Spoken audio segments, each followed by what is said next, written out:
Good morning, ladies and gentlemen. I'm happy to host such capable and prominent debaters on this discussion. Looking at the Arabian Spring, looking at what may await Greece, we realize how important this discussion is taking place in a theater. Theater initially being invented or founded in order to rehearse democracy. May I thank the IWM, Institute of Human Science. May I thank the Erste Stiftung and Der Standard. I hope you have an interesting discussion.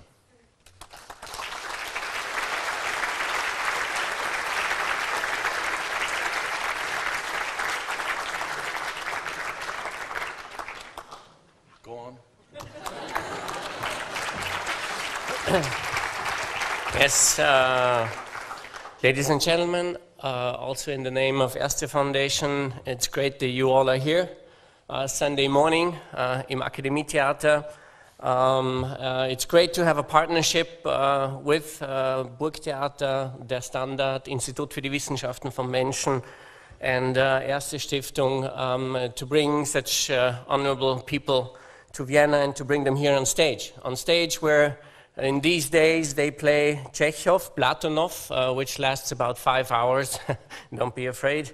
But you see, this old world which is getting a bit, falling a bit down. I think this is also the topic of today. They play in these days Thomas Bernhard, einfach kompliziert. So, and on Monday, Mr. Helter will sing Ich brauch kein Pflanz. So you can decide which one is closer to the topic of today. We are happy that we enjoy very much this partnership because with both institutions, Institut für die Wissenschaften vom Menschen, as with Der Standard, we have also additional collaboration projects about which we're very happy. So in the name of Erste Foundation, enjoy Sunday morning. Thank you very much.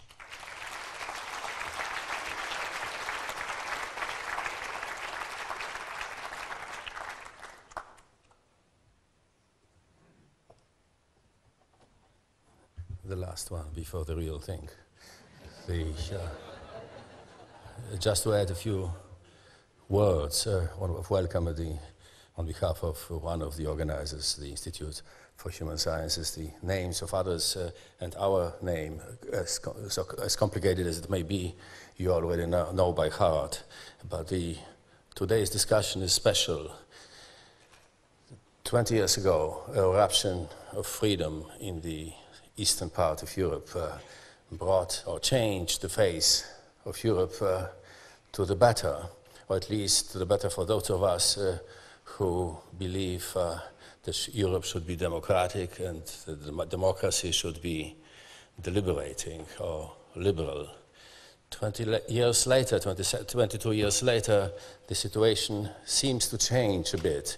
Not everywhere, but in some places, the economic crisis, the problems of integration cause reactions which look and sometimes really are dangerous to the success we had 20 years ago.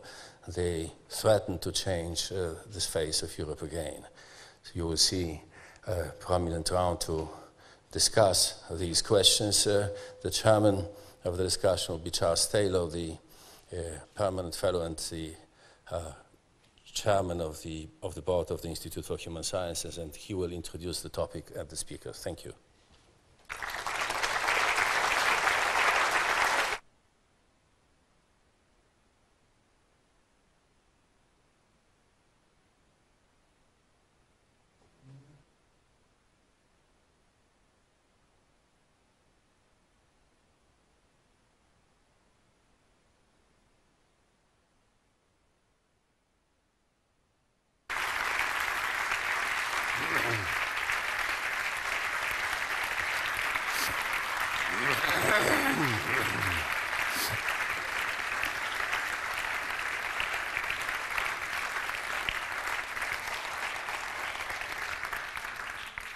So welcome to another great debate sponsored by the Institute for Human Sciences together with Erste Stiftung and Der Standard In this case, on the future of liberal democracy. And we have four extremely interesting people from different directions. Let me introduce you to them to you first, and then I'll call on them in that order to speak. So it's first Emma Bonino to my right, who is a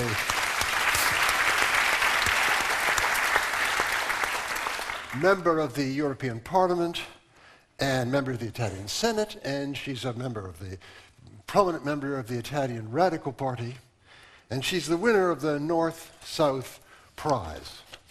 Now, over there on my far left, Ronald Dworkin, who was for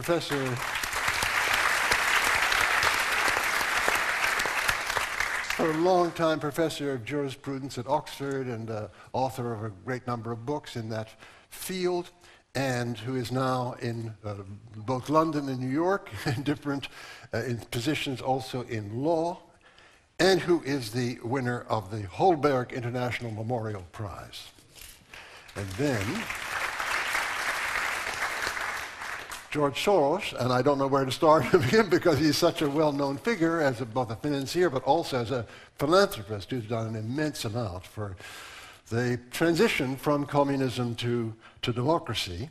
And he still is chairman of the foundation, Soros Foundation, and the Open Society Institute, and he carries on his work in a very remarkable way.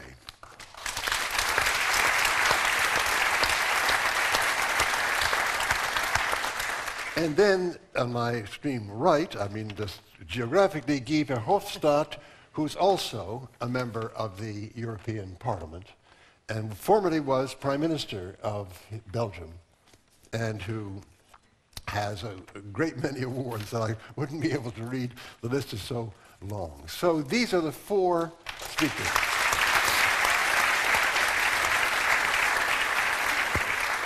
And now I'm going to ask each to speak for 10 minutes, and then we'll start a debate among the panelists. So first of all, Signora Bonino, would you like to start speaking? Yeah, the question or the issue that we are debating, in my opinion, is one of the most relevant on our time, which means where are we going? And as nations, but particularly also as Europeans. And I think that one of the issues that open society or liberal democracy stand for, among other things, is the capacity to tell the truth and to help people to face reality, even if they are harsh or they are very demanding. Now, I'm afraid we don't stand up to this principle. And so we are in some way, for political reasons, trying to tell people not the truth, but something more acceptable. I wouldn't say more pleasant, but definitely more manageable. For instance, we are not we, but anyhow, we are resorting to a very intensive use of the scapegoat theory for facing our problem. One of the most normal scapegoat, for instance, in my country, but I think I can go more general, is the immigrants that are responsible for mostly everything. Microcriminality, they are stealing our jobs, eventually also our wives. They are the one who don't make our city clean, and so on and so forth. The fact is that we have seen it recently on the Mediterranean crisis. And in fact, what we have been saying more and more is a sort of apocalyptic visions which distort reality. We have been calling and naming of a human tsunami coming from the South Mediterranean. Frankly, they are 25,000 up to now, that for a entity of 500 million people is not exact 0.02, for instance. And all what is happening in the Mediterranean, at least in my country, has been seen only through the prism of immigration. In so doing, we are not facing reality, which means that, for instance, due to demographic decline, we need immigrants. And we need immigrants more and more.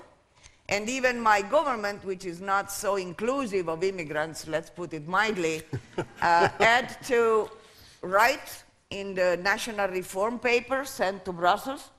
They had to write small in a footnote, page 74, that anyhow Italy needs 250,000 more immigrants per year in the next 10 years, which makes 2,500,000.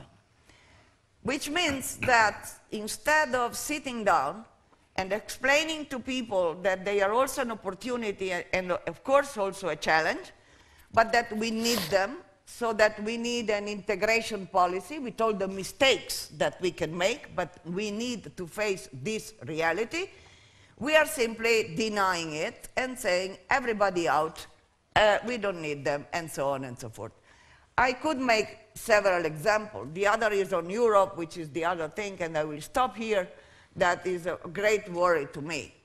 And I think that also Europe is facing a major crisis, mostly a value crisis. We don't stand up to our values. And secondly, a governance crisis. And in all this financial crisis and the debate of the proper northern country and lousy southern people, I am afraid that we have a crisis not only in Athens, but also we have a governance crisis in Brussels. And we have to face the fact that the European project either moves forward in a very speedy way to a more political integration, or frankly, we are doomed to fail what we have been building up to now. So we have a crisis at national level, driven by populism and easy answers to very tough questions, that brings you a lot of vote. Fear is a major tool to win election. If you want to lose election, which is an issue in which I am expert, I can teach in many universities. For instance, you run next election touching on immigrants, rule of law, and for sure I will lose the election. But I wonder if we as political leaders, we are unwilling to touch tough issues. Who is supposed to touch these issues? My aunt? My mother? Who? And as my brother said, we pay you to touch and deal with difficult issues. The easy one, we deal it ourselves. Thank you very much. Thank you very, very much.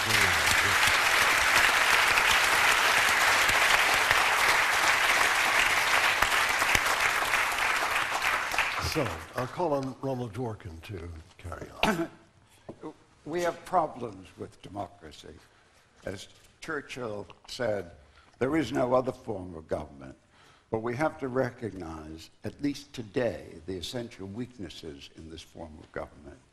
One of these weaknesses is transparent in the title of this session, liberal democracy.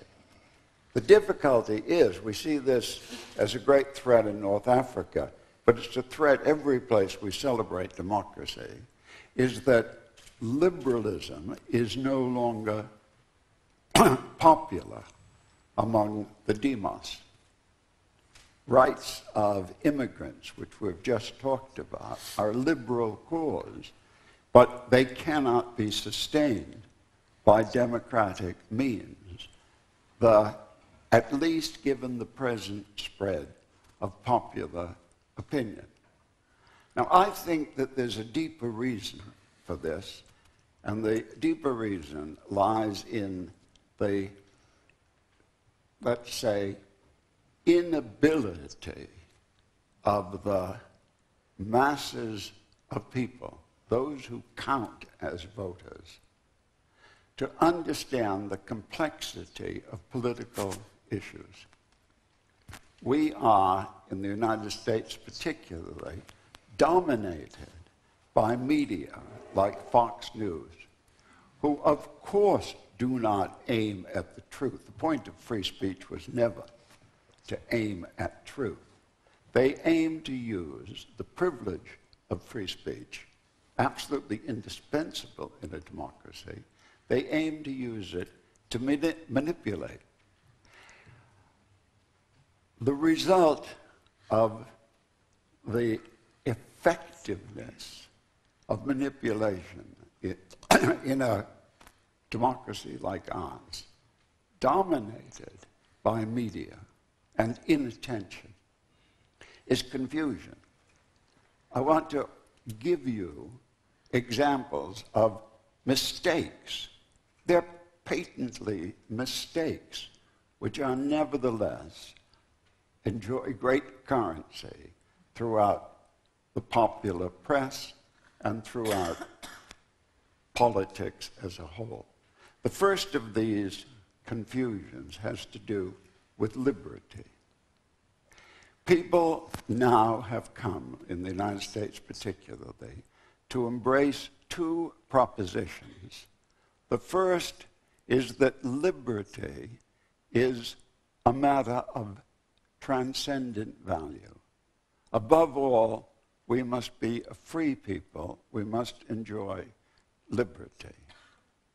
The second proposition is a certain definition of what liberty is.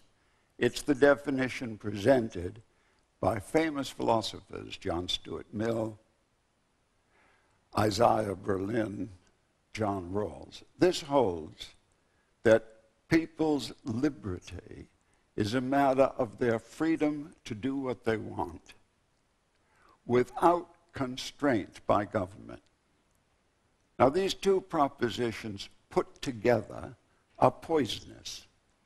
They give us the anthem of the libertarian movement. They give us the song of a apparently influential political movement in the United States called the Tea Party.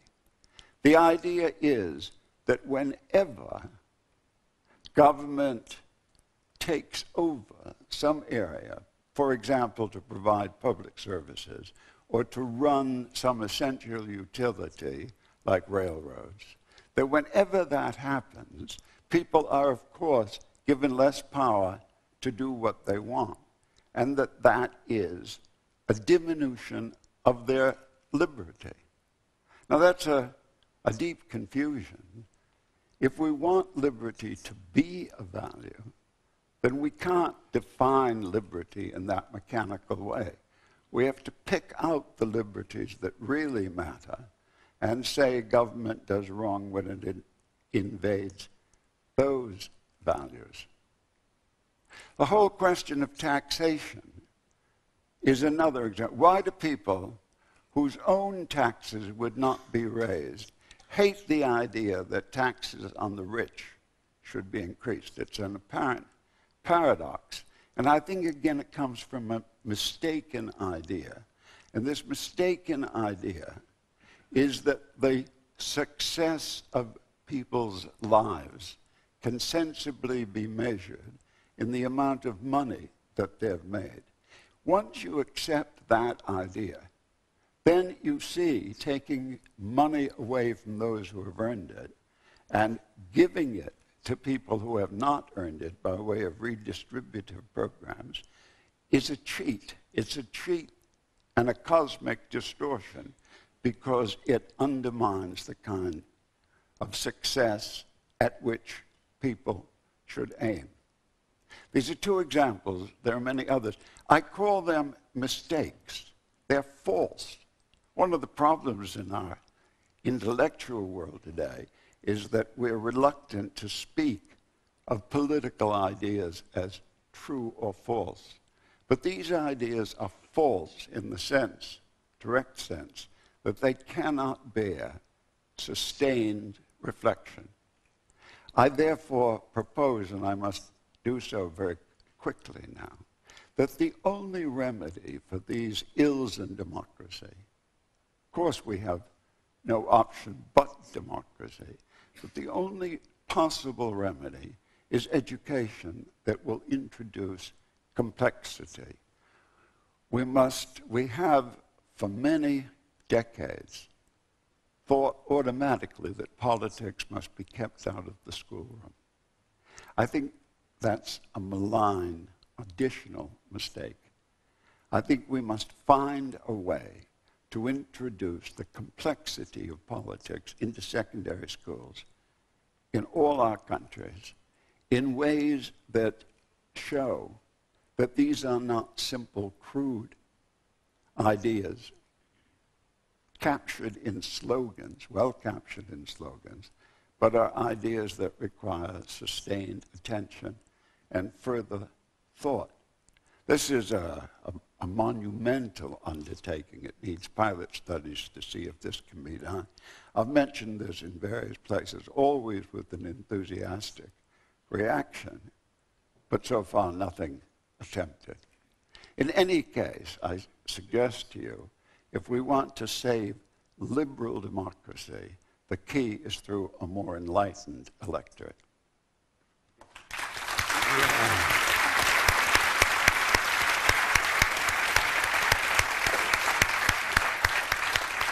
So thank you very much. And now I'll ask George Soros to.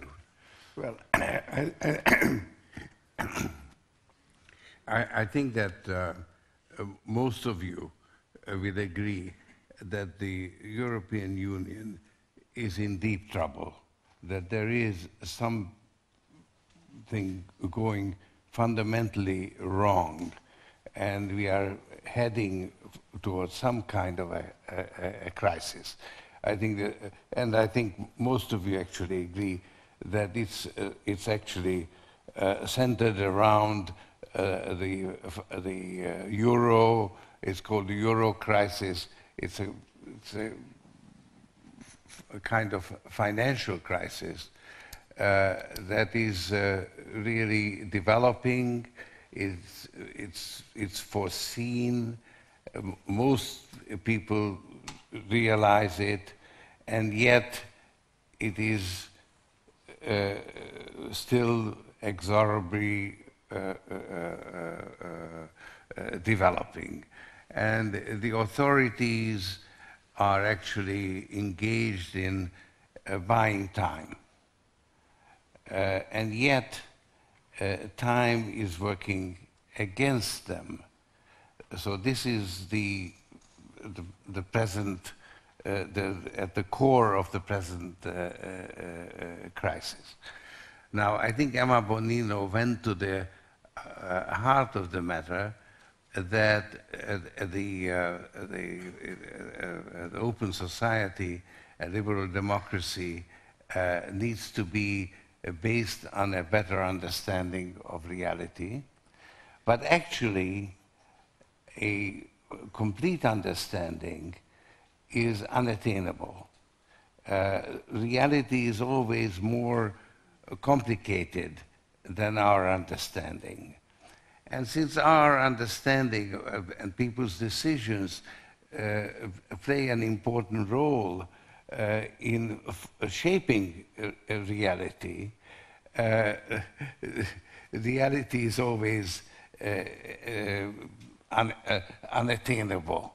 In other words, perfect knowledge is unattainable.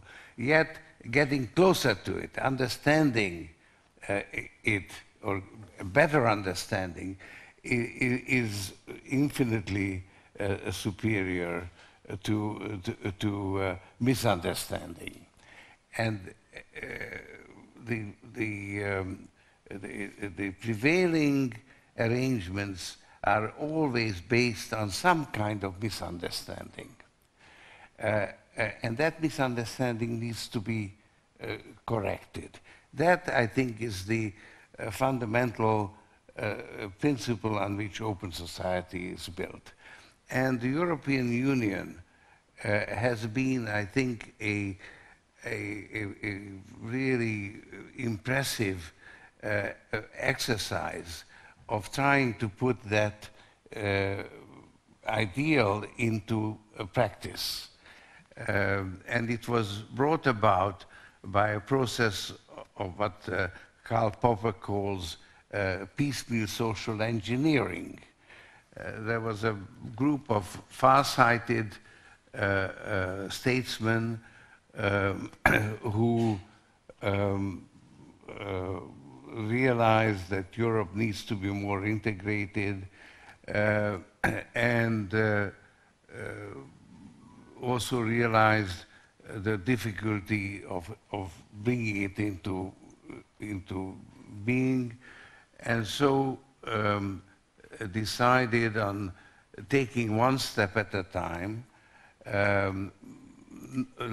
setting a limited objective, gathering political support for that idea, setting a timetable, and then implementing it, knowing full well that that arrangement is bound to be inadequate, and a further step will be necessary. And actually taking the first step will make it clear that the second step is needed. And that's how the coal and steel community was developed into the European Union. And it worked. And it was a self-reinforcing process. It gathered momentum. So it was a fantastic success. But it seems to have run out of steam. And in fact, if you look at history, it kind of, the process culminated with the reunification of Germany and the Maastricht Treaty and the creation of the euro. That was the crowning achievement. And then there was a period of sort of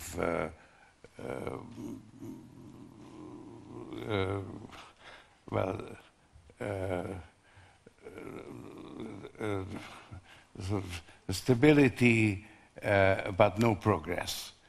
And now we are in a process of disintegration. So we had actually a process very similar to what you can observe in financial markets, bubbles. A boom-bust process, which is initially self-reinforcing, but eventually unsustainable, and then begins to reverse itself and ends in a crash. So it's a strange but understandable similarity because of the role of misconceptions or mistaken interpretations. We really need to now go back and try to analyze where this misconception arose. And it is actually in connection with the euro. Because the people who brought it into existence knew that it was an incomplete currency because it created a currency union without a political union. And in the long run, that's not sustainable. But they had a reason to believe that when that becomes apparent, the political will can be generated to take the next step forward and to bring about the missing element. To be technical about it, you created a common central bank, but you didn't have a common treasury, no common fiscal policy. So that was the recognized lack. But as I say, you could hope that this could be brought about in due course. There were also other deficiencies in the euro that were not recognized and even now are not fully recognized. It was then assumed that any imbalance or discrepancy would be brought about, it has to come from the public sector. And it was assumed that the private sector, the financial markets, tend towards equilibrium and can correct their own mistakes. And actually, as we discovered in the financial crisis of 2008, and that is not the case. And the idea was that the euro would bring about convergence. And actually, it created divergence because it allowed the interest rates of the various countries to converge, but the effect of that on the private sector was to bring about real estate booms in countries like Spain, which then weakened the competitiveness of Spain. So instead of converging, you had the divergence. At the same time, Germany, which was facing the problem of reunification, had to absorb the cost of reunification, was under pressure, and actually became more competitive, made an arrangement with the trade unions that they would limit their demand for wage increases in order to preserve their jobs. So Germany became more competitive, and the countries at the periphery became less competitive. So instead of convergence, you had divergence. And then you had the financial crisis. And it was necessary to guarantee that no important bank or financial institution would be allowed to fail after the failure of Lehman Brothers. And at that point, Angela Merkel insisted that this guarantee should be not joint, but several. In other words, each country had to look after its own institutions. And that was actually, in retrospect, the first step towards putting into motion a self-reinforcing process of disintegration. And since then, it has been moving further. And here, somehow, the authorities forgot the first principle of open society, and namely that all our constructs are bound to be flawed and must be open to correction. The definition of an open society is an imperfect society, recognizing its imperfection and holding itself open to improvement.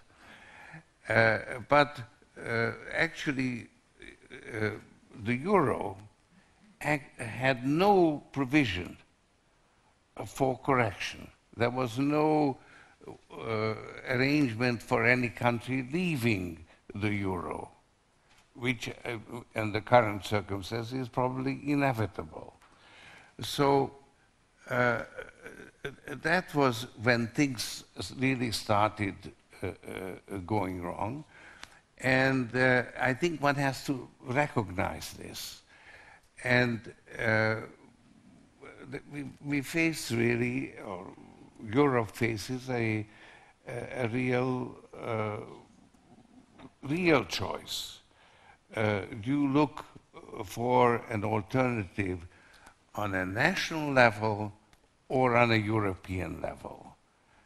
And on the whole, people are looking for something, but they're looking for it on a national level. Yet, I think the survival of the European Union is of vital interest to all. So you need to generate you need a plan B. There is no plan B at the moment, and that's why the authorities are sticking to the status quo and insisting on preserving the existing arrangements instead of recognizing that there is fundamental flaws that need to be corrected. You need a plan B. And that is what is now missing. And this has to be impressed on the authorities, I think, by the public. I think all of us sitting here and everywhere should tell our leaders that there has to be a European solution, and that solution is not to stick to the status quo, which cannot be preserved, but to develop a plan B. Thank you very, very much.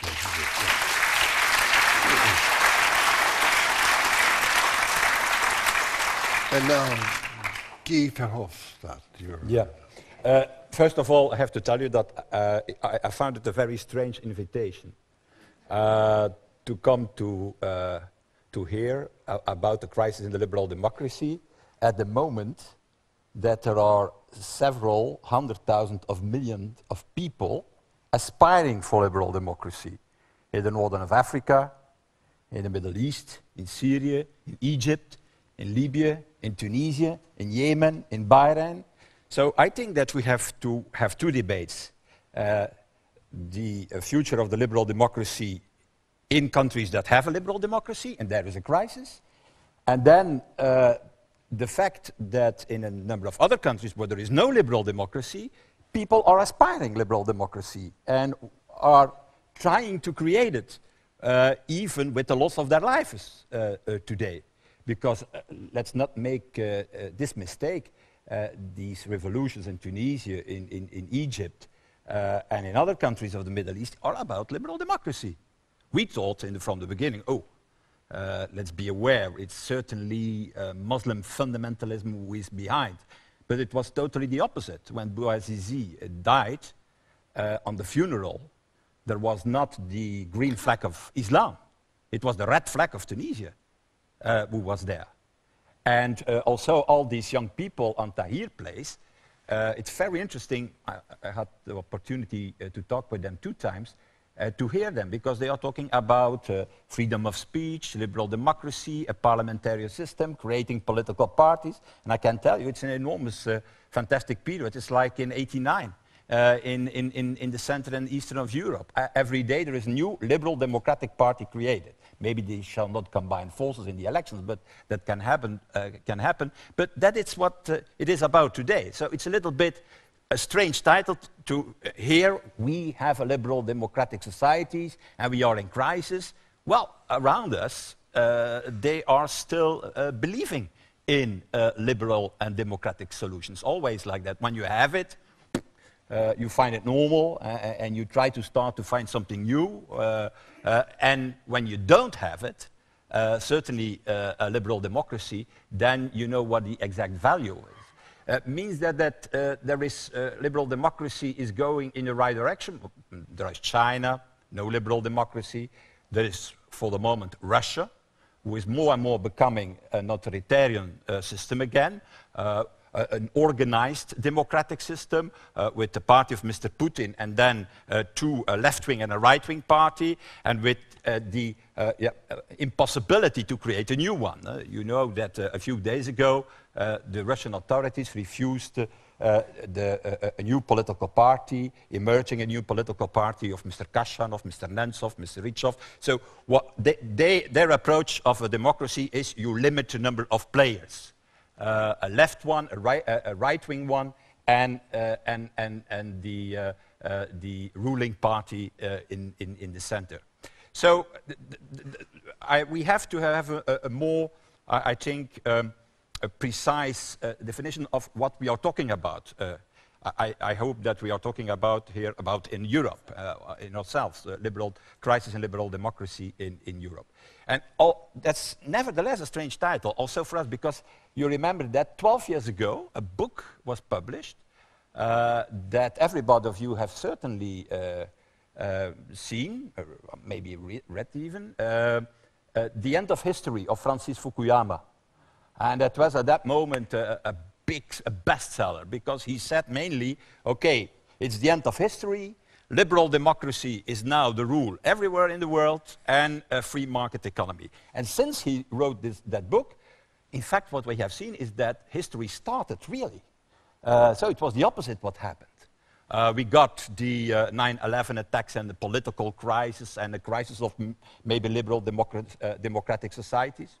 We got an economic crisis with Lehman Brothers in 2008. We got now a technological crisis with the Fukushima disaster a few months ago. So instead of the end of history, we show in fact, the opposite. Maybe the beginning of a new period in history. And I think personally that the problem that we are facing today, the liberal democracy in Europe, has mainly to do with the lack of leadership that exists for the moment in Europe and in the European Union. Because politics is about that, and democracy is about that. We can talk about the media, we can talk about a parliamentary system and constitutions and so on, but at the end, it are people who are, and politicians who are in the heart of a political system and of a liberal democratic system. If they are not capable to show a vision, a democratic, a liberal democratic future for the people, well, then there is a crisis. And I think the crisis is mainly that in Europe, a lack of leadership of most of the political leaders in Europe to show the way forward. And the way forward, in my opinion, as in the opinion I think of Mr. Soros, is more European integration, a new step forwards in European integration, and the creation of a real what I call European democratic space, what we don't have today. We have still, we have European Parliament, a European Commission, and a European Council, but that is not a European democratic space as we should have it, because there is no direct link between the citizens at the one side and the European policies at the other side. And this lack of leadership, it translates itself now in what we see every day. And I agree with Mr. Soros. Since October 2008, when Angela Merkel in the office of Mr. Sarkozy refused to have a common policy to attack the financial crisis and to save the European banks, it translates itself in political leaders who are in fact more and more using nationalist and populist rhetoric, thinking that in doing so, they can retain their electorate to go to these populist and nationalist parties. What is a big mistake, naturally, because people are only believing in the original and are not voting for copies. So that's a basic rule in politics, that political parties every time are forgotten. And so I think that is what we are living through for the moment. Political leaders as Merkel, as Sarkozy, but in every country. Look, in Finland there are the true Finns. In Sweden, for the first time, they have a right-wing, extremist right-wing political party represented in the parliament. In the Netherlands, you have Wilders, who is saying that all Muslims are terrorists mainly. That's the main message what he is giving in the Dutch society. In my country, we had the victory of a Flemish separatist movement. In France, you have Sarkozy trying to say exactly the same what Marine Le Pen is saying, and people shall vote for Marine Le Pen. That shall be the outcome. You have Berlusconi, but Mrs. Bonino is here. She's more a specialist in talking about that problem than I am. We have we have political leaders, all political leaders, Merkel, Cameron, Sarkozy, saying a stupid thing as the multicultural society has failed. A society failed. A society cannot fail. Their politics can fail, but not a society. That's a factor society. That is not something that you can discuss on it.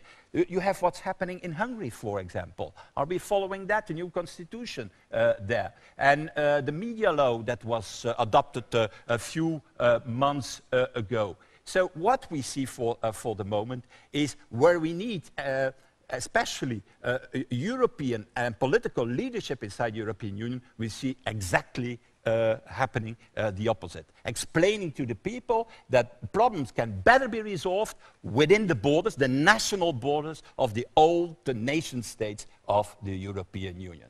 And we are still sick of nationalism in Europe. We have invented nationalism and we are still sick of nationalism and populism. That's the problem. So I shall end. I think we are on a crossroad in Europe, as Mr. Soros said. Or we are going in the direction of the UN of Europe. There's the United Nations of Europe, a loose confederation of nation states, mainly based on intergovernmental thinking and working. That means between Paris and Berlin and a number of other capitals.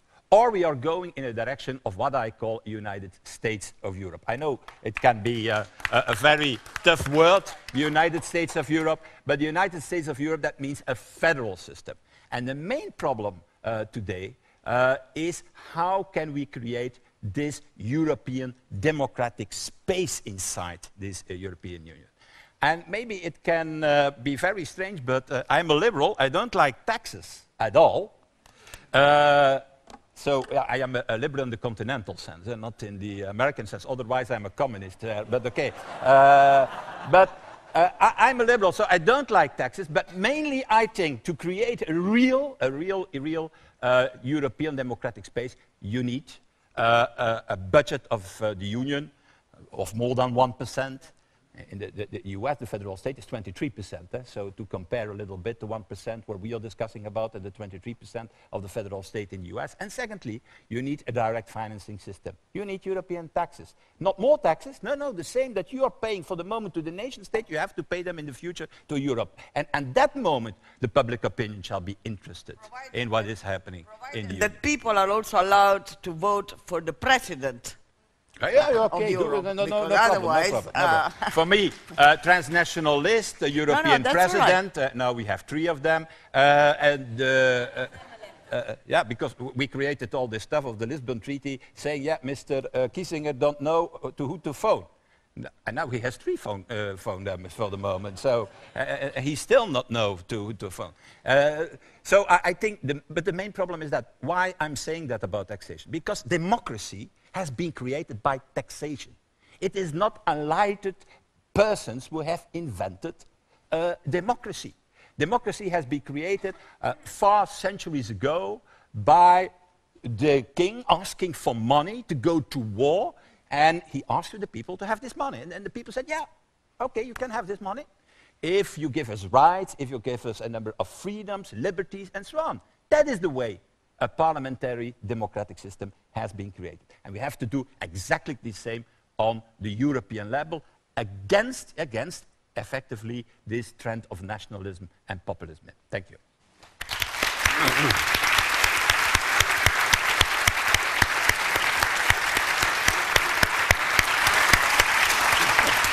Well, hello. Are we in the period of discussion? That's right. Good. I have a liberal democratic debate. I have 2 observations about your stirring remarks. One of them is about North Africa and the spring of liberal democracy. I don't think we're having 2 separate discussions, because the discussion we have that focuses on Europe and on the West and on the United States warns of dangers that may be materializing just as we're speaking in North Africa. I'm told by people in Cairo that the army is arresting journalists and that the question of whether this will be a liberal democracy or just popular rule is still a very much open question. And I think we must bear that in mind when we celebrate what's happening there. We might consider how easily we've had problems with liberalism. Now, the paradox I saw in what you said was that you said, we need a United States of Europe. We have a failure of leadership because we are not getting there. We must put nationalism behind us. And everyone in the room applauded you. We have at some point to face the fact that, as I believe, the people of Europe do not want a United States of Europe. That's not true. I live half the year in England, and I can tell you. Well, they don't want Europe at all. They don't want Europe. We thought you lived in Europe, you lived in England, so yeah. Now, We are talking Europe, you are talking England. I believe this is a self-selectorate, but the vote in Germany, every time a poll is taken in Germany, or in France, particularly in France, the figures, the enthusiasm for a political Europe decreases. Now, you might say it's a failure of leadership because no one has told them how important it is to have, but people have been trying to tell them, and they say, well, I believe, I hear people trying to tell them, but if in the end, do you think that whether there should be a Europe or not, in the name or under the title of democracy, depends upon what the people, asked to consider the matter, decide? I myself would much prefer a United States of Europe. I think it's a wonderful idea. I agree that economic union and a common currency won't work unless there's a political union. But never underestimate the tragic dilemma of democracy, which is the best ideas are not necessarily the most popular ideas. No, but political leaders have to lead public opinion and not to follow public opinion. But that is what is happening now. You have to draw a very sharp line between leading public opinion and ignoring public opinion. Yeah, I know that. I know. Okay, so George. I know that from practice because I lost the last election. So You come in. Good. I think that Mr. Verhofstadt and you also were very right to bring in the Arab Spring as a relevant, very important development.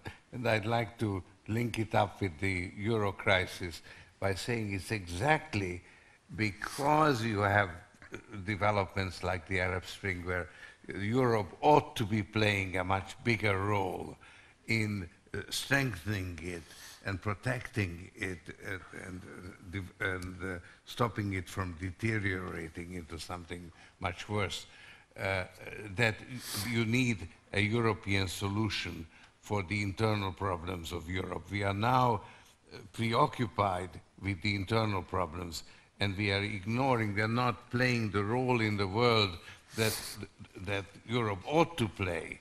So this is a reason for a European solution. Now, where I agree with you and disagree with you, is not a failure of leadership. It's really where the leadership is coming from. You need leadership from people, from the people of Europe, who tell the leaders that they have got to stop protecting the status quo and find a European solution which involves a revision of the prevailing arrangements. Right now, you only have energy on the nationalist, xenophobic, extreme right public opinion. The pro-European opinion, which I think still dominates, still is the majority and would be the majority. It's the silent majority. Yes. And it's more than just silent, it's actually paralyzed because being pro-European, the leadership is telling you, you've got to defend the status quo. And that is indispensable. Yeah. So you need a European opinion that is for change, for correcting the mistakes.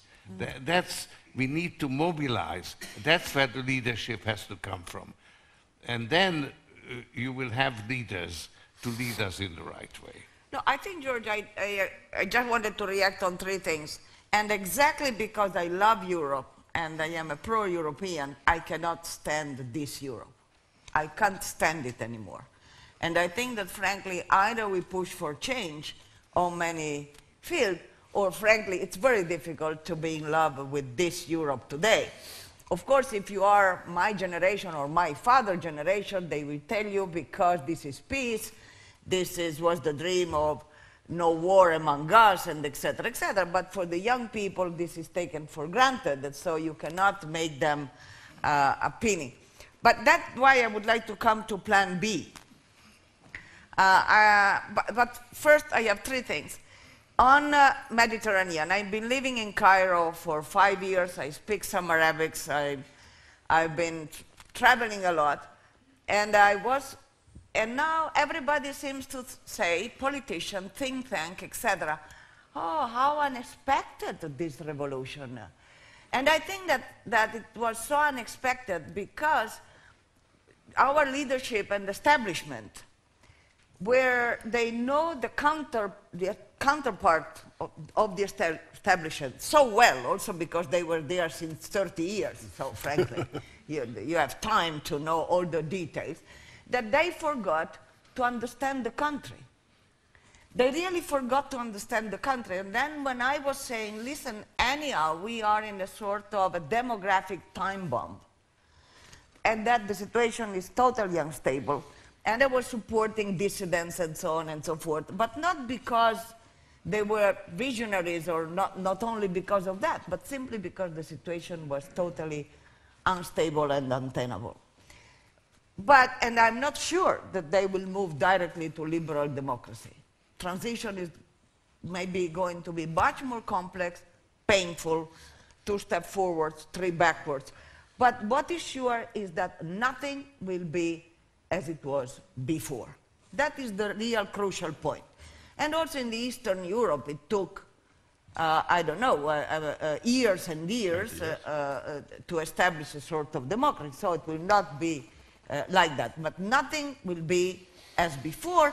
And what is astonishing from the European side is that to an extraordinary event, we are responding with the usual normal tool, a communication, a decision of the Council. Some millions. And we have invented now the 3M. Market. Are we going to open the market? I doubt it. Money. There is no money. Mobility. We are just throwing everybody out. So, frankly speaking, it doesn't seem to me one of the major policy. Maybe we have to do some brainstorming instead of this kind of thing. This is for the South Mediterranean. One point on education, I agree, provided that we discuss also the tool of education. Education is not only school. People learn every day. And so don't, in my opinion, underestimate the role of the media. Because media enter into the homes by millions for free every night, day, morning, and etc., etc. And to have such a gathering of hundreds of people, I think people have been working for weeks, and you need money, and so on and so forth. On the contrary, the media, be it Mediaset, be it whatever, they enter the homes, how do you say, the case, yeah, your home, yeah. For free or whatever, but every day by millions, with always the same, eventually the same slogan. So education goes with different tools, social network, media, TV, etc., etc. Don't underestimate in a liberal democracy the role that they can play, and not always it's a role for opening. It's sometimes different. But we can elaborate later on, but don't underestimate the media, particularly to people who are less, anyhow. Now, plan B. I think you are right, George, because we are in a crossroad. Either we move forward or Europe will disintegrate. And I've been discussing and proposing since a long time a sort of a federation light, right? Which is, because if you tell people, look, I am always astonished. If you look California or Illinois, they have a situation, an economic situation or a financial situation, which is really worse than Greece or Portugal, right? But because the United States is a political union plus a transfer possibility, no one is challenging the dollar crisis. Right. What we are challenging in Europe is exactly because we don't have a minister, we don't have a treasury, etc. We don't have a political union. So I was thinking, why don't we move forward in a sort of, because something has to be done. A possible plan B could be a sort of a federation light, which is not 23% of the tax, it could be 5% or whatever, with foreign policy. Even Trichet has been calling for tomorrow or the day after tomorrow for a Minister of Finances, because evidently it is clear that the crisis, the euro crisis, is not so much in Athens as in Brussels, and it's not so much financial than political. So I think that the moment has come so that we try to push forward, starting from the point, the status quo is untenable, we have to do something. We stand for more integration. Exactly because we love, and we stand for the United States of Europe. Why I'm using that slogan? Because it's a provocation, maybe.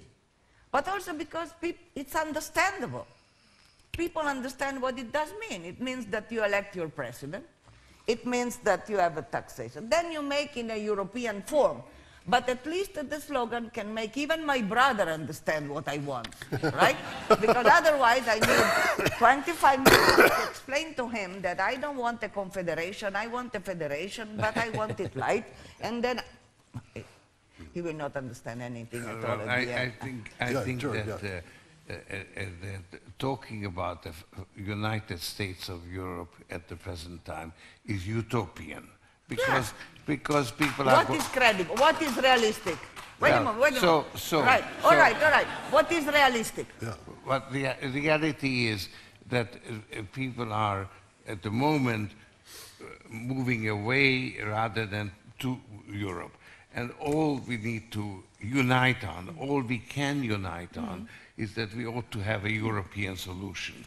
I think that talking about federal state or is utopian, and you can't mobilize.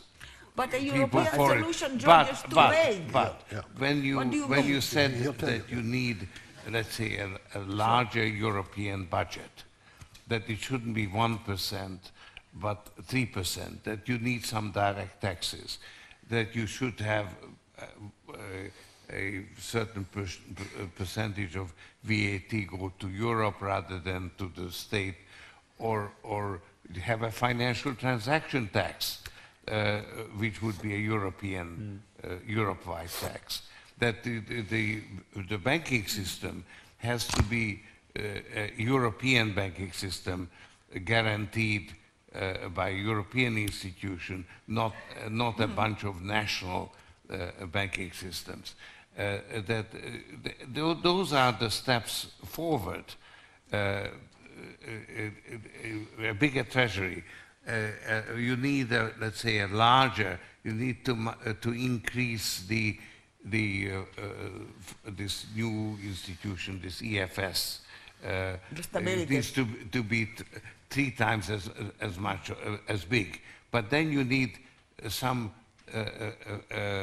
Europe-wide taxes to give it substance. So those are the steps. So that's, I think, that's what Plan B has to be. And I think around that you could have a consensus. You think it's easier? Pardon? In the sense that you think that this Plan B, your Plan B, it's easier. It's easier what you... Yeah, I think that bringing in United States of Europe and so on goes too far, and it would just be a European extremist group and couldn't get the majority. So maybe at that point some reasonable people can make the compromise. Yeah, yeah. If you've persuaded them. But I want to come back to the question of the primacy of the media. And it seems to me discussions of the really quite awful role of the media in all liberal democracies that I know about tends to overlook one fact. The media are in business. They want people to watch them. They therefore adopt. Rupert Murdoch defended the Labour government in Britain when he thought that was good for his business. The first cause is public opinion, because the media will pander to public opinion so long as they think that that will get them larger ratings. Now, I say that, and it's overlooked. The media does not have its own political constituency. It wants advertisers. Politicians raise in the United States unbelievable amounts of money. Why? Because they want to buy television time. Why? Because through television time, they can influence public opinion. At the bottom, it's what people are like. It's what people are ready to pay attention to that's going to determine what the media present to them. There's no shortcut to that.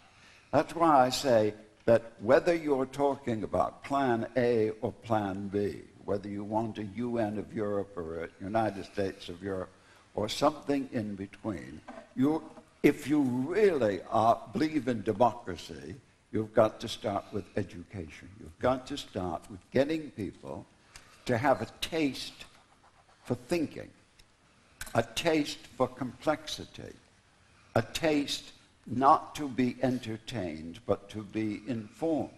If people develop that taste, you will find the media much more congenial to you. Guy. Well, maybe it's the moment to explain a little bit to the audience how things are working now when we prepare all these next steps and how difficult it is. Because the next steps, we can describe them.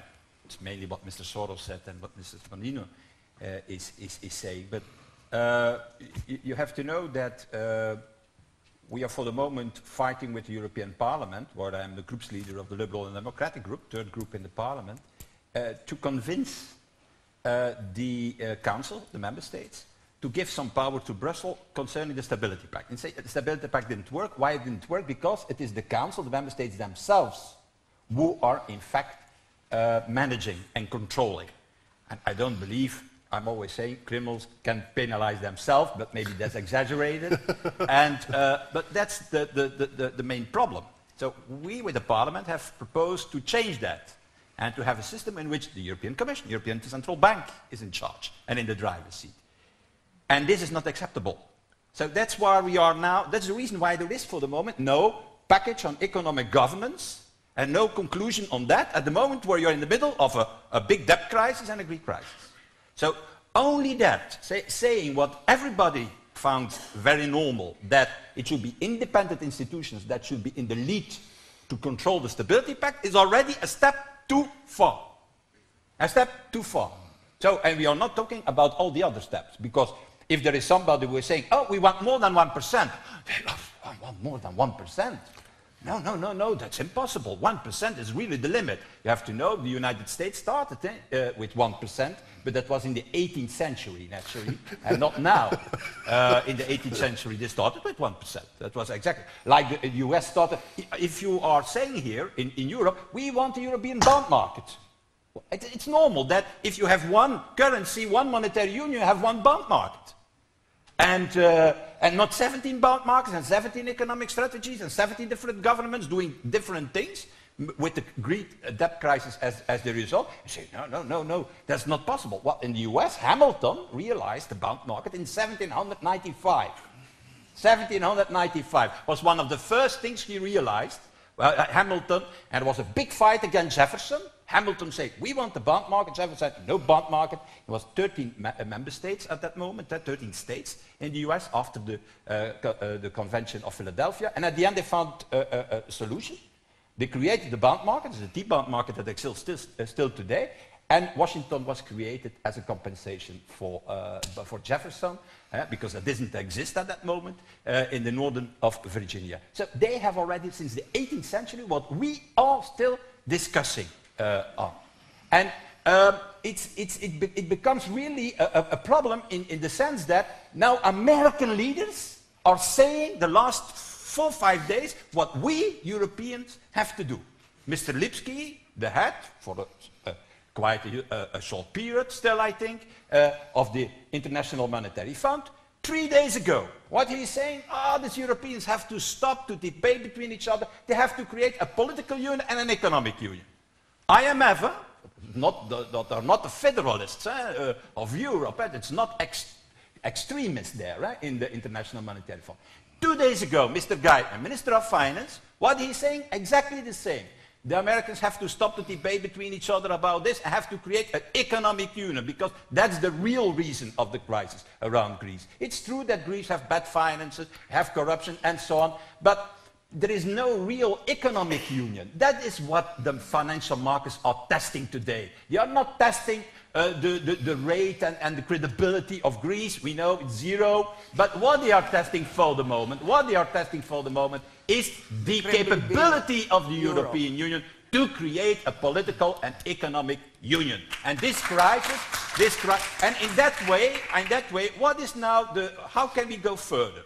How can we go further? Well, it's the crisis who is the trigger. If there is more crisis, then political leadership shall be obliged to do something. They shall not do it by themselves. There are no longer François Mitterrands or Helmut Kohls today. Helmut Kohl, he abolished the Dutch mark, he introduced the euro. Do you see today German leadership who is capable and have the courage to do that? That doesn't exist longer. He knew that that was, in fact, a positive thing for Germany, that German economy should benefit from that. And we see it today, that they are benefiting from that. And that is what is lacking today. Today there is no Sarkozy, no Merkel, no Cameron who is saying, okay, let's give some additional power to Brussels, let's combine forces, let's create a European banking system, let's give real powers to the European banking authorities. No, they do exactly the opposite. And the only thing what we have to hope that is that this crisis obliges them to go in the right direction. Because it's an opportunity, a crisis. Don't waste the crisis, we always say. Well, this crisis, no, don't waste the crisis. And this crisis, we can waste them, and that means that we have to establish a number of institutions that until now were unthinkable in Europe. The EFSF that we have created, Mr. Soros. 2 years ago, unthinkable. Then, yeah, there is a crisis. Mrs. Merkel said, no, we are not solid. What about the no bailout clause? But no bailout clause, everybody knows. In one night. Yeah. No, but what I want to say is that crisis is the trigger. A moment is there to go forward with a number of ideas. But the problem is still that we need leaders who are willing to do so. And we don't have them for the moment. Maybe there is an opportunity with the European Parliament. The European Parliament has now more powers. We are co-legislator on every topic in the European Union. So an international trade agreement is not applicable if the European Parliament doesn't agree. A new European banking authority system, It's not applicable if the European Parliament doesn't agree. Economic governance package, not applicable if the European Parliament doesn't agree. So we have to mobilize this European Parliament to do so. And that's what I'm doing every day, trying that the 736 members of this Parliament are thinking pro-European and not longer listening to the phone calls they receive from Berlin, Paris, or other capitals in Europe.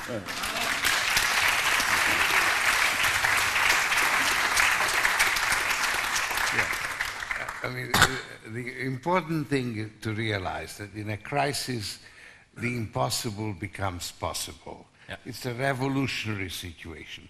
Usually, those situations go wrong, actually, but nevertheless, it creates this opportunity for something positive. And therefore, I think the important thing is to realize that we are in a situation somewhat similar to the Arab Spring or to the collapse of the Soviet system. Those are revolutionary situations. Certainly the Soviet thing went wrong. We didn't create an open society. You now have restoration of authoritarian regimes and so on. So here is an opportunity, and the impossible becomes possible, and we need to generate a public debate that will force the authorities to start thinking in those terms and to abandon the status quo and to bring about institutional changes without a collapse, because we are on the verge, let's face it, we are on the verge of a economic collapse, yes, which starts, let's say, in Greece, but it can easily spread. And the financial system remains extremely vulnerable. I could go into details. We are on the edge of collapse, and that's the time to recognize the need for change. So it's a revolutionary situation, not that different from the Arab Spring.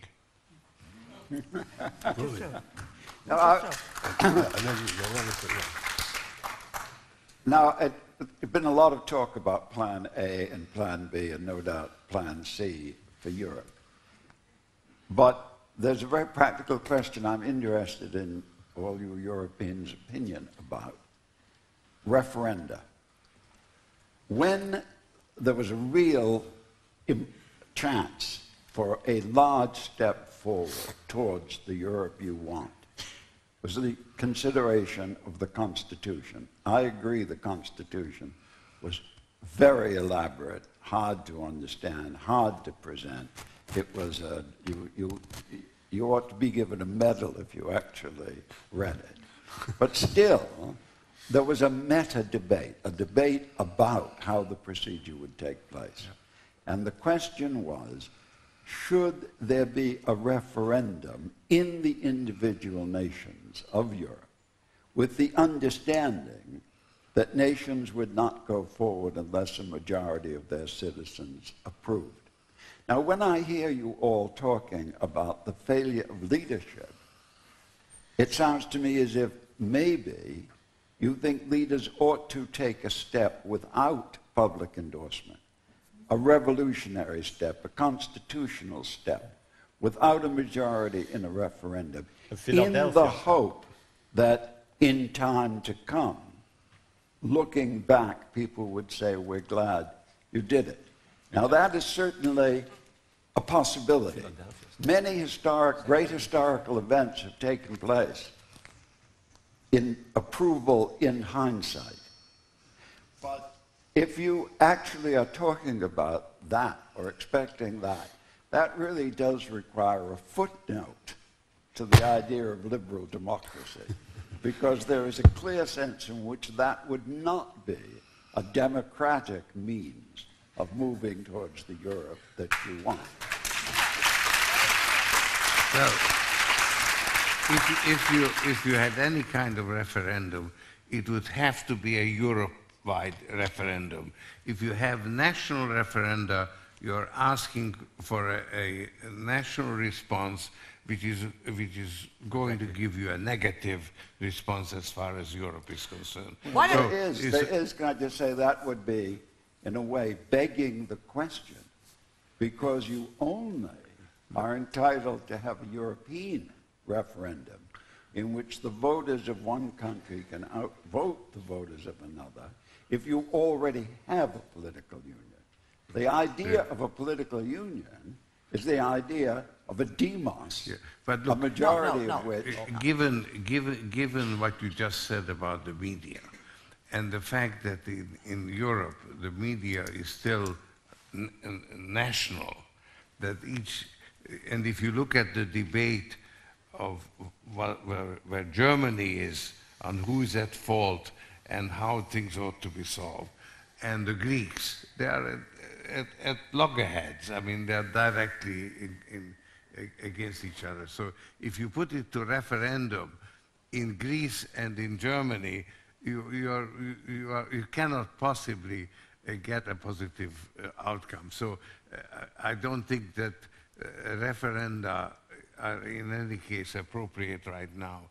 But if they were, they would have to be on a Europe-wide basis.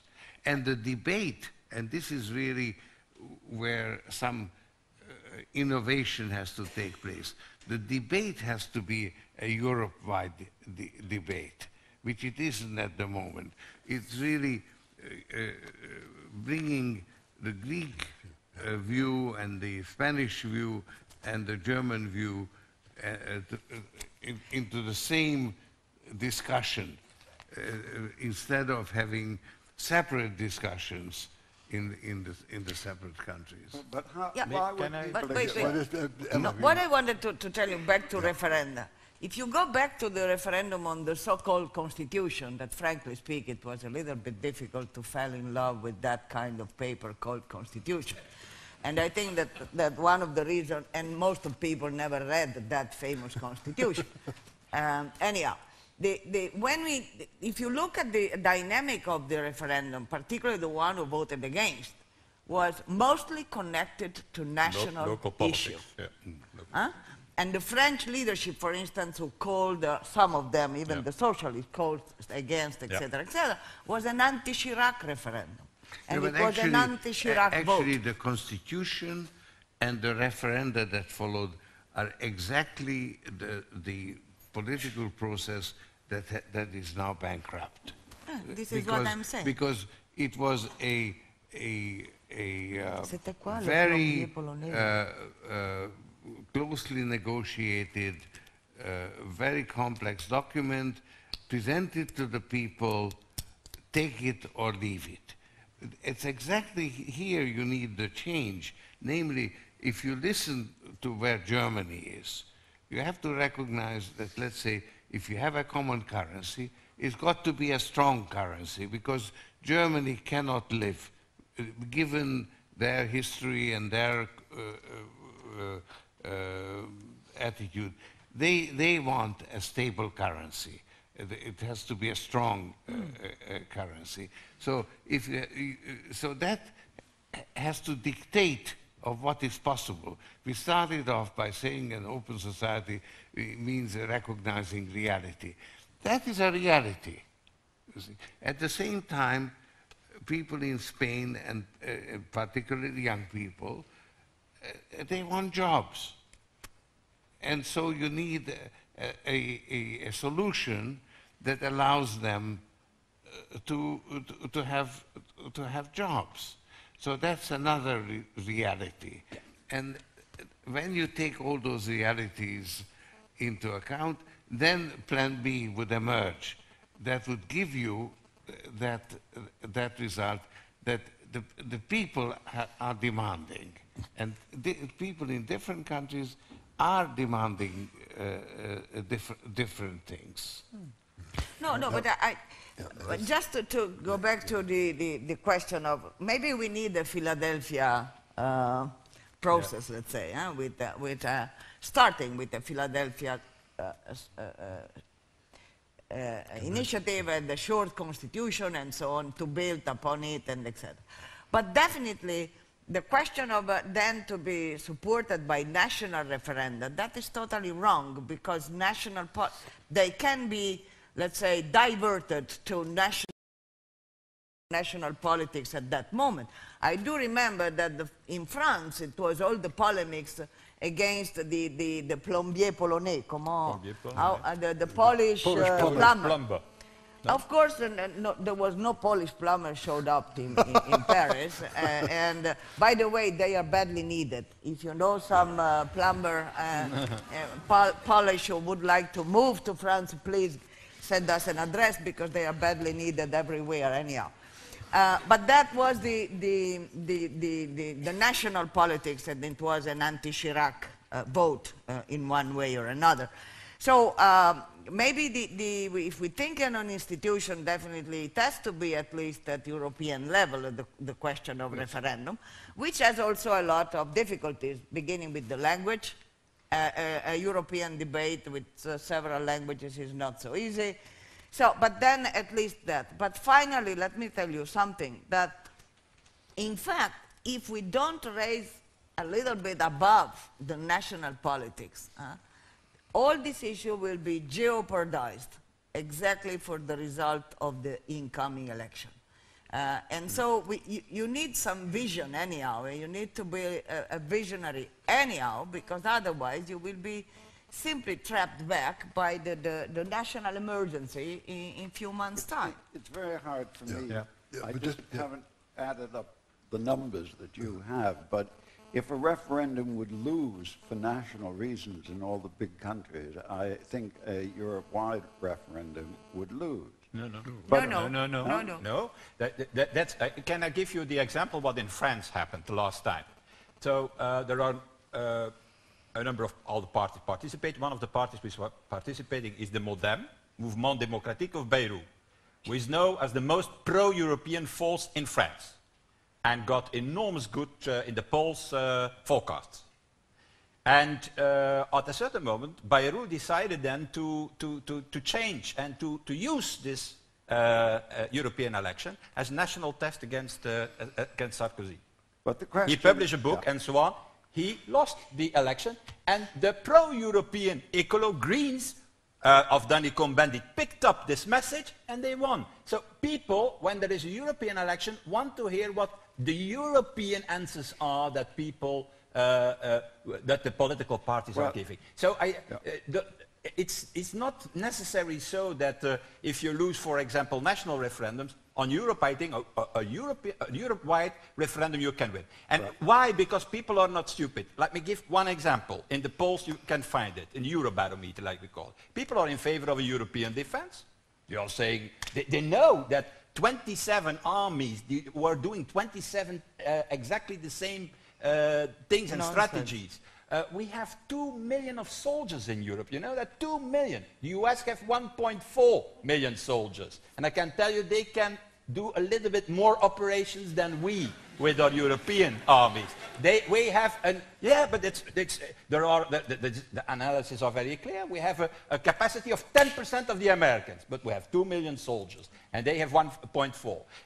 Diplomats, you know how many diplomats we have in Europe? 93,000 diplomats. In the US, 25,000 diplomats. Can tell you, influence of the US worldwide is a little bit bigger than our 93,000. On monetary policy, you know how many people there are working? A little bit more than 10,000 in the Federal Reserve Board. In Europe, 25,000 people working on the monetary policies, and where we have one currency zone. On European research, because we have no patent for the moment. We pay 10, 12 times more than an American company who is making to launch a new. And that is the things that we have to explain to people, that only Europe can solve the problems. Could you imagine that the financial crisis happened in 2008 without the euro? What was happening? Everywhere devaluations. Inside the lira, the peseta, I don't know, a number of other currencies. It was a mess without without the euro. And then the internal market. Why is the German economy booming for the moment? Because of the reforms, Hartz 1 to 4, but also because of the internal market. Because they can now export their goods without any monetary borders. And that are the arguments we have to use. And the problem is that our national leaders have not longer the guts to use these arguments and are pleased to say, okay, it are the Roma who are bad people, so let's take measures. Or there are coming too many Tunisians in Italy, 25,000. We found a solution for 350,000 Kosovars in Europe, and it worked. It worked at that time. Now it is impossible to have 25,000 Tunisians, and then there are measures taken by France, and then the Danish are saying, oh, it's the moment now, okay, to reinstall the border controls also in our country. So that is what's happening. That is that the leaders are not longer using the arguments who were there. The European dividend was there. A big company, a European company, how they are doing it? They are pulling together a number of services. And what we are saying to the people, no, it's better done when we do it in 27 places, different places. That's what we are saying for the moment. Now I know the answer to the legitimacy problem that worries me. you should have national referenda rather than Europe being wide. But you should go to every country. Yeah.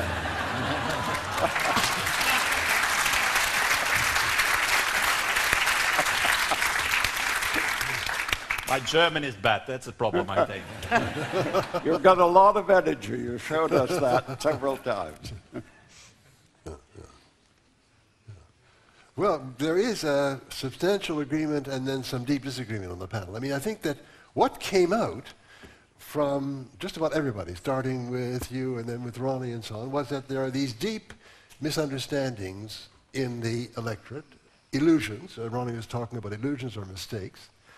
And then it was put by George in a slightly different way in terms of this whole theory that we've always got it wrong. But what we can do sometimes is to see some of the things that are wrong and correct them, this idea of a self-correcting system. And I think that's tremendously plausible in the case of the Euro crisis. I mean, I'm an observer from outside.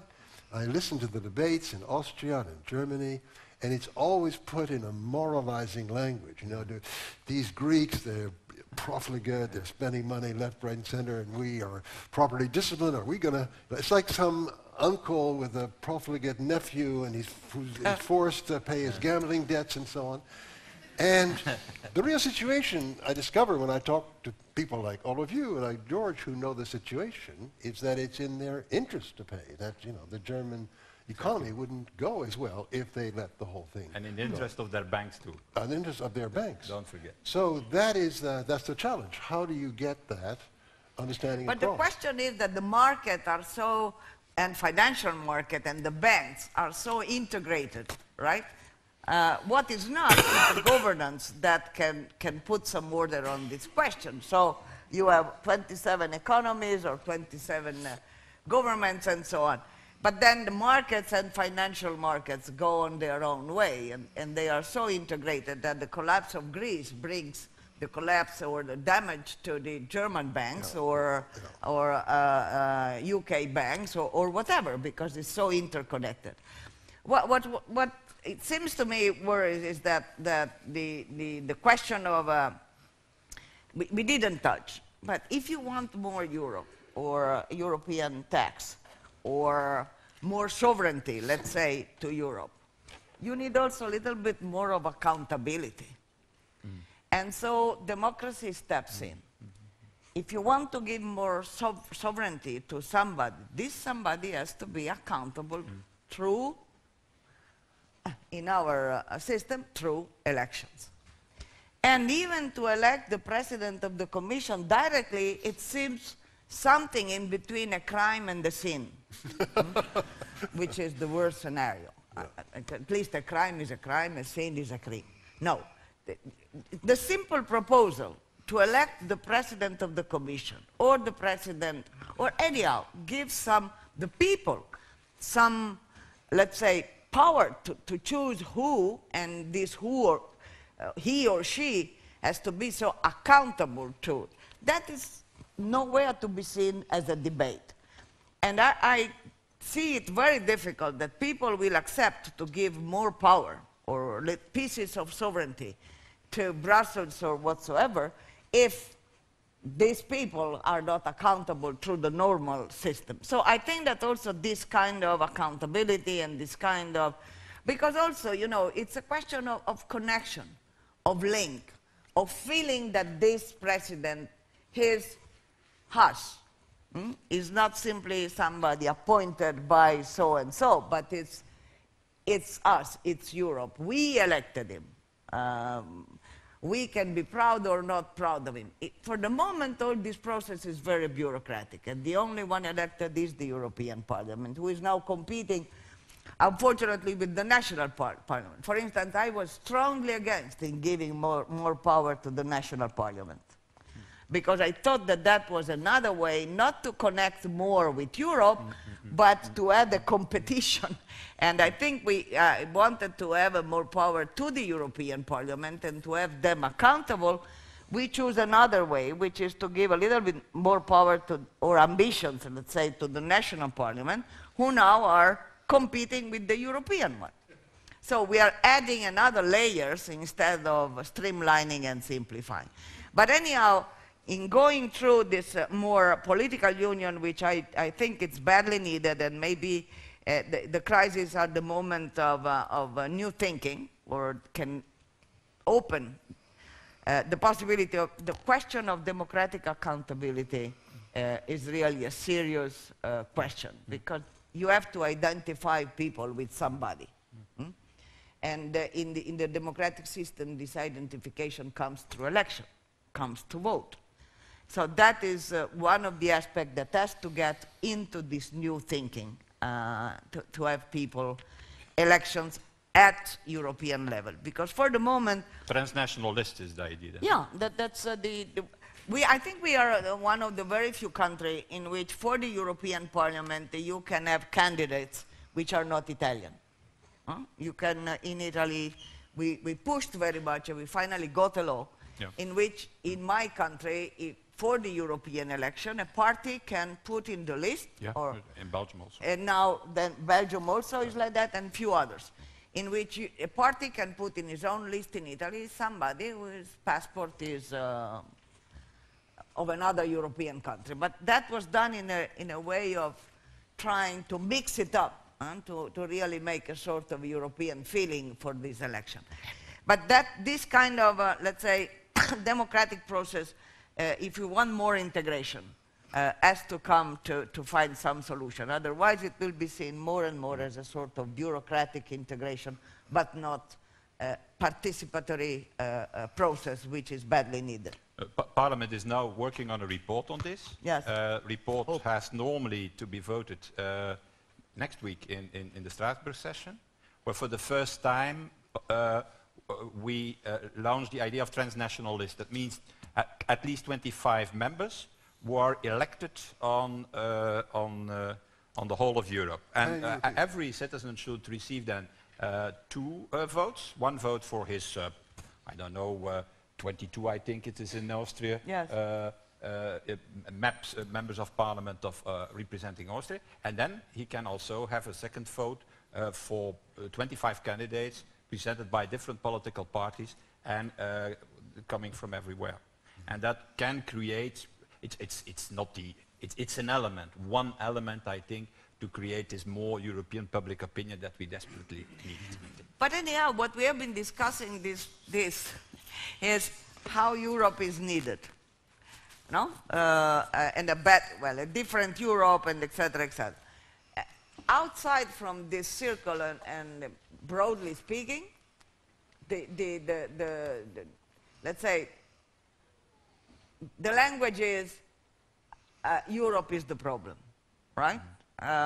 And in fact, we are discussing here how to go forward, how to make it more democratic, more effective, sort of.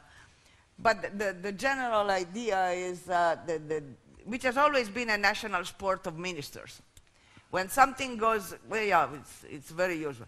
When something goes well, it's definitely Paris, Rome, Madrid, who has had the idea and who is implementing a fantastic policy. When something is tough or bad, definitely is a sort of a stupid bureaucrat from Brussels who is imposing on us some stupid ideas. So the same political leadership is creating a bad image of Europe every single day. And to go vice versa, that is what I was thinking of, the scapegoat theory. There is always somebody who is the enemy of a good policy. But the strengthening of nationalism is going stronger and stronger. So the only way, it seems to me, is not to defend the status quo, but to make a new proposal for Europe, because the status quo, nobody is willing to defend it. It's indefensible. If I may just add one thing, because I think you brought in a very valuable point by talking about accountability. I think I'll come back to your point where you spoke about the need for education. There is, of course, great need for education, but that may take a little too long to solve this current problem. So a more practical suggestion is for the educated people to speak out more. May I comment on that? That's just to begin with. Another possibility when to educate Adelaide, the political leaders. When Adelaide Stevenson, this is in another day, another part of the world's history, was running for president against the famous General Eisenhower, a woman came up to him and said, "Oh, Adelaide Stevenson, all the intelligent people will vote for you. All the people who read good magazines will vote for you." And he said, "I'm sorry to hear it. I'm afraid I need more than that." No, I agree that, but George, the people who think they're articulate have been speaking out. Every issue of the New York Review of Books is chock full of addresses about the remedies for democracy. But it won't work. It may take a bit of time. I'm in favor of starting with the last year of secondary school. But yes, it'll take a while, but the problems are deep. And I keep coming back to the idea, if we want to do this through democracy, we simply have to improve the susceptibility of people to argument, to pause, to spend a moment, and not to be satisfied with slogans. Nothing else will work. Yeah, but are that contradictory? Because you can even have really people who could dare finally to speak a little bit more and vocal. In the meantime, you have an education priorities. I mean, they are not contradictory, all this. No, they don't. And I'm all I in think the favor. situation is so bad that you need all the 3 or 4 or 5 possibility. I want your foundations to speak out. Yeah.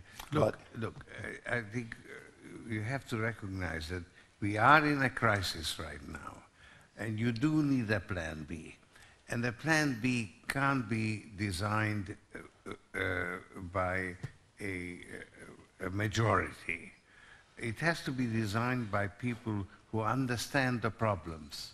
So you need, in this discussion for a plan B, you need the educated people who understand the issues and can actually devise.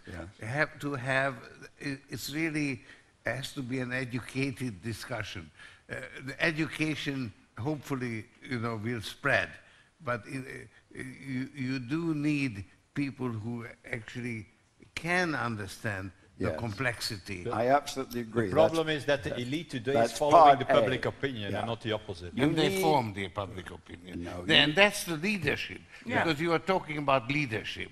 That's the leadership that people are looking for. Exactly. There is not a leadership is going is The other in fact way. advancing the public opinion, not following the public opinion. Now they are thinking, democracy that's following the public opinion. I doesn't agree at all. It is trying to give a vision and then try to convince the public opinion of your vision. That's democracy. That's leadership. You're not going to That's leadership succeed. more than You're not going to have plan A, B, or Z adopted unless there are two steps. First, a conversation, an enterprise among people who know something about it, and who are educated, and have the time. That is absolutely essential. But that's only half of what's essential. You need legitimacy as well, or it's not going to work. You will need eventually Europe-wide support.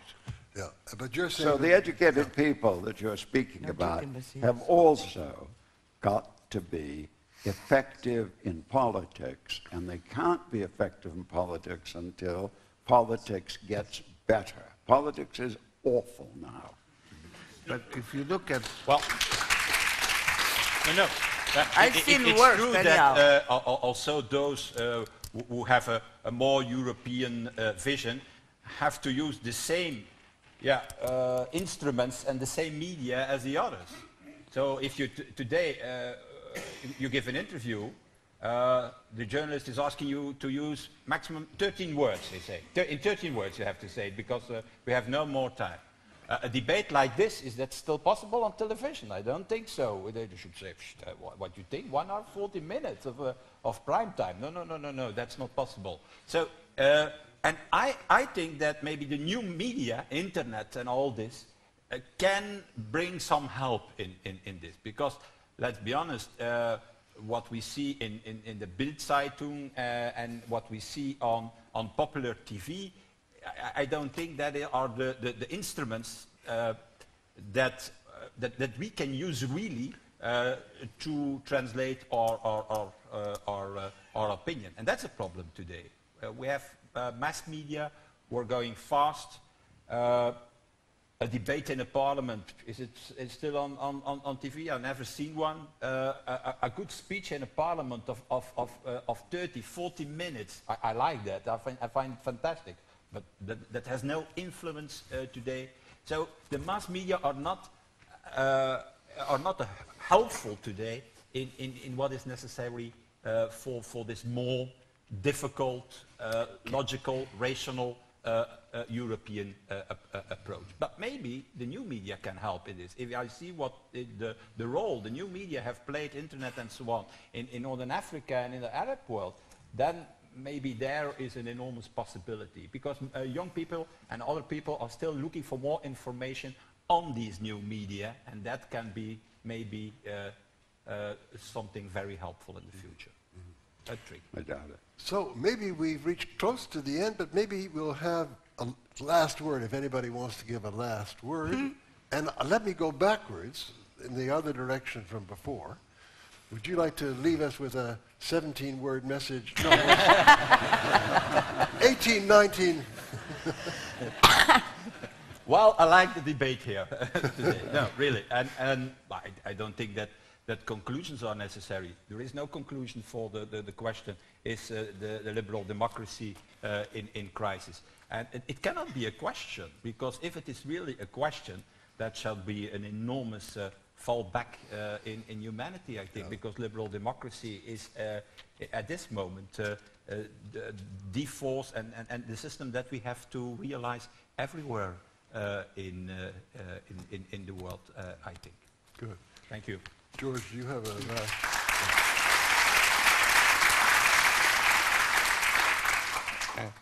I think that a Europe-wide debate on the need for a European Plan B would actually be the right approach right now. I want to say...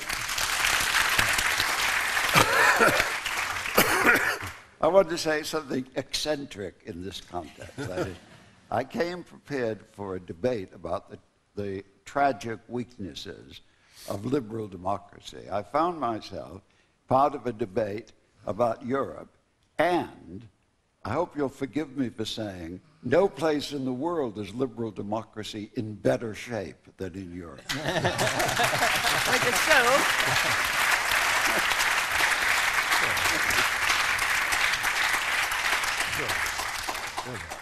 Now, following up, I think you are totally right, but we are so unaware that we are not, let's say, trying enough to preserve it, right?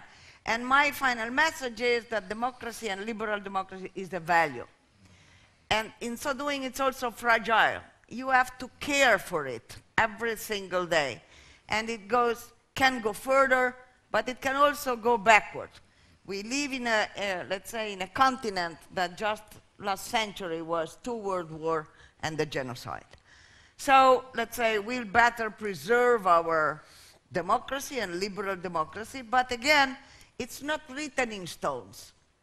Preserving it, caring for it, pushing it forward to the new challenges and new reality needs leadership, needs the commitment, but needs also your commitment. It's not there for granted, and not for granted forever. Thank you.